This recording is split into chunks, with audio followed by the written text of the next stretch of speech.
I am joined now by the utterly legendary Hans Zimmer. Hans, thank you so much for joining me today on the Green Room podcast. No, come on. I mean, any chance to at least pretend to be in Australia for a moment is We'll have you as an honorary Australian visit right now. And I know obviously there are reasons why you're not in Australia, but not just because of the pandemic. There is also some extremely exciting things happening in your side of the world where you are right now.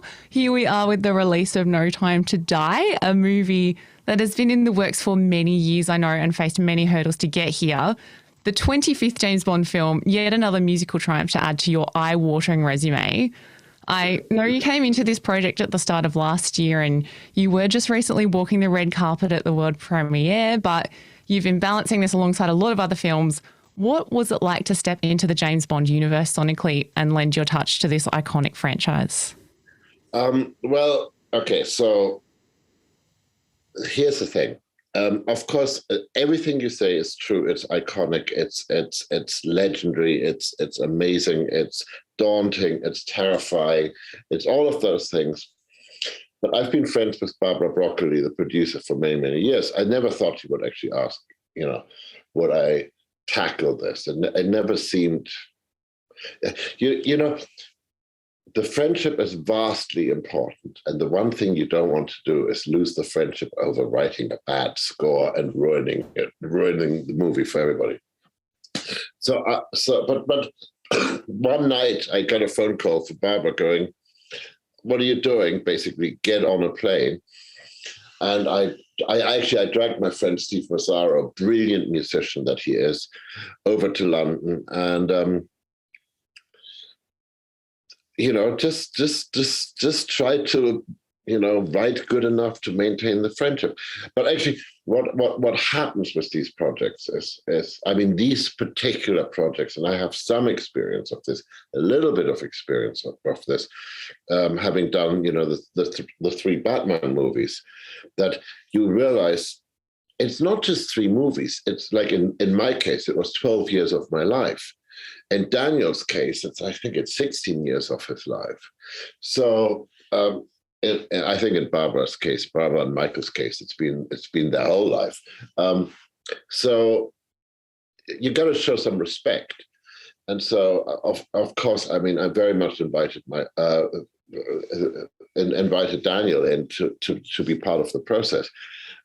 Not just because I wanted to be respectful of of the work and the seconds of his life that had taken away, but if is there anybody who knows this character better than the man who is actually playing the character? So that was an important part of the whole process for me. Yeah. The other important part was, there is always that fabulous guitar tune that, I don't know when. I don't even know when Dr. No came out, but, the Vic Flick played for John Barry. So I did the only sensible thing. I phoned Johnny Marr, who I think is the coolest and greatest guitarist in the world. And I said to him, Johnny, what's the one tune you would like to play in a movie? And he goes, well, Bond. And I'm going, well, okay, come on down, come on over. So that was important, and it was sort of fun having Johnny stand in front of an orchestra and do it. And the other thing which was sort of important was so many people in the orchestra had played on so many of the Bond films, which on the one hand is quite daunting because again you get that thing where you don't want anybody to look at you and go, what's he know about this, right? What's the German know about Bond, But luckily, I mean, I know all those players really well. So it was quite an adventure, Then a friend of mine pointed me in the direction of a very quiet and very humble and very un-Bond-like song by an artist called Billie Eilish and her brother Phineas. And, because what happens in a Bond movie, everybody wants to get their song in. Everybody wants to be the person that has the Bond song. So there's a pile of songs, for me to just have a listen to. And I just loved what Billie and Phineas were doing. And at first, people were sort of going, but hang on a second. It's got nothing to do with this film. I'm going, of course it has nothing to do with this film. They haven't seen this film. Get them on a plane. Get them over here. So to me, it feels like I said the words and they were here. Do you mean it's like, they must have gotten a ticket that day. They must have not even packed a toothbrush. They were in the studio with us and then just being brilliant. And so it became this sort of really this like because Barbara and her brother Michael being the producers and sort of being the guardian of Bond, and it felt very much like a family working together and being invited into this family environment. And Steve Mazzaro, who I was working with, and Johnny Marr, of course. I mean, we go back, as you say, over there. And very nice. I like it. So it became this deliciously terrifying yet incredibly creative collaboration, and we managed to finish it just in time before the whole world went crazy. And then we sat around and waited and waited and waited. And I just want to say one thing which I think is really impressive. I mean, it's a huge crew, right? And nobody blabbed. Nobody told you what was going to happen. And for a year and a half, we all bit our tongues and, honored the storytelling. Yeah, it's an incredible thing. And I mean, what a family to amass. And obviously you have your own connection to it. So it feels like you're probably destined to end up doing this with your friendship and how it extends back. And I mean, yourself being, I believe you're the third non-British composer to score a Bond film at this point. I didn't even know that. I mean, is that true? Like, let's bust a fact. It probably is true, but I am so internationally compromised anyway. My mom had an English passport. I went to school in England. I still have a German accent, which I suppose would make me a good Bond villain at certain moments. I like this. And we're doing this interview right now from my flat in London, and which, by the way, no kidding, is 12 steps out of my back door to where Bond was being cut. So, it's like it's all here. All I had to do is get off the jammies in the morning and go to work. Well, literally living the dream. Like, again, as if I needed more of a justification that you were meant to be here at this moment with this Bond franchise and creating such an incredible moment. I mean, the story going back to when you spoke about Billie Eilish, I mean, if I got a call from Hans Zimmer, I'd be on the plane. I wouldn't think about toothbrush. Let's not lie.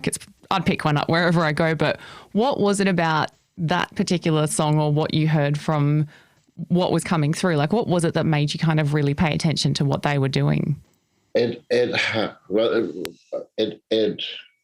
had soul. It had heart. It didn't try to impress me through bombastic things. It felt incredibly personal.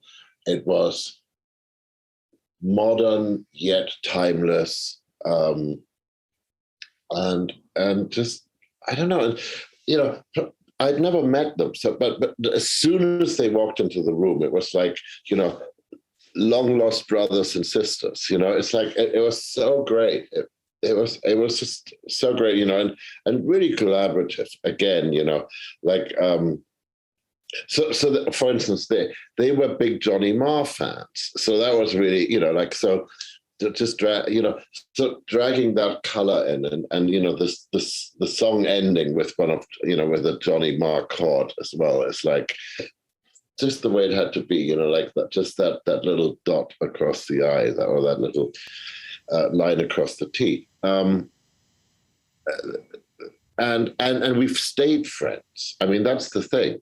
The film finished. We had a year and a half off something or the other. But but we talk, we chat, we do things. We're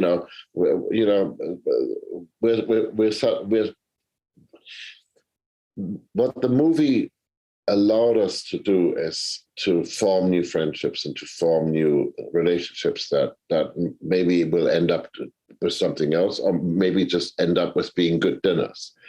And either of them is fine. But if I just may, seeing it at the Albert Hall with all these people was extraordinary, because what it did was it broke down the wall of we are all isolated.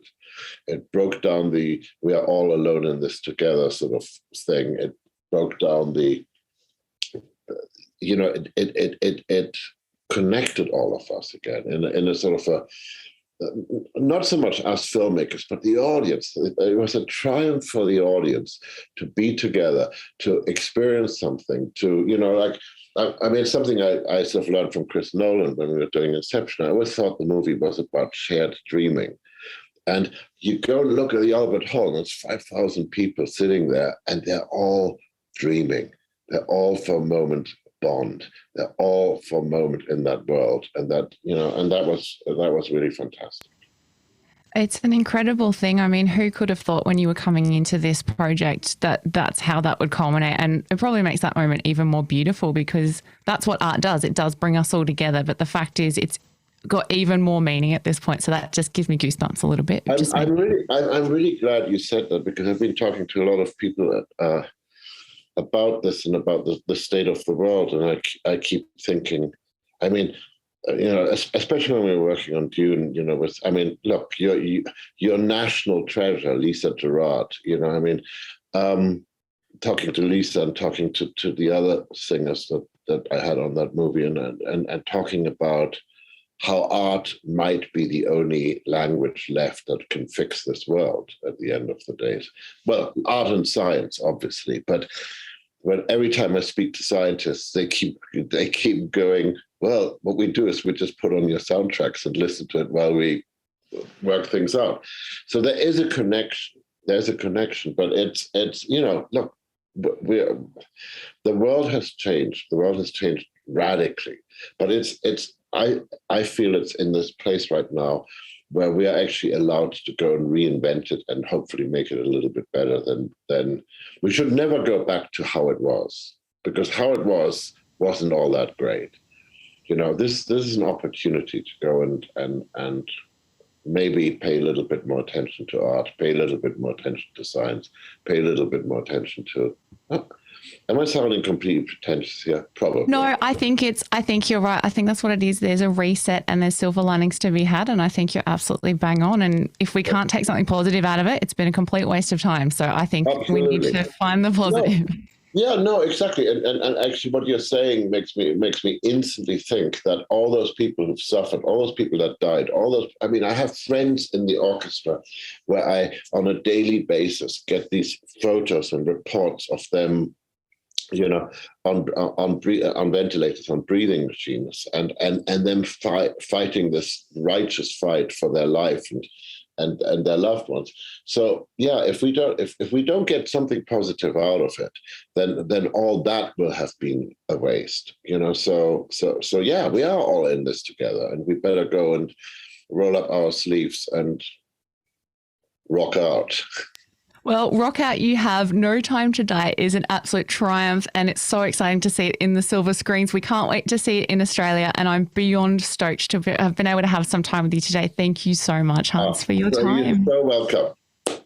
Thank you so much for having me. Thank you. You're a wonderful chat. I can't thank you enough. I just have to do this, just in case she's listening. Lisa Gerrard, I still love you from the bottom of my heart. Perfect. We'll put it out there. We'll send it to her. Thank you so much, Hans. Brilliant. Bye. Thank you, guys.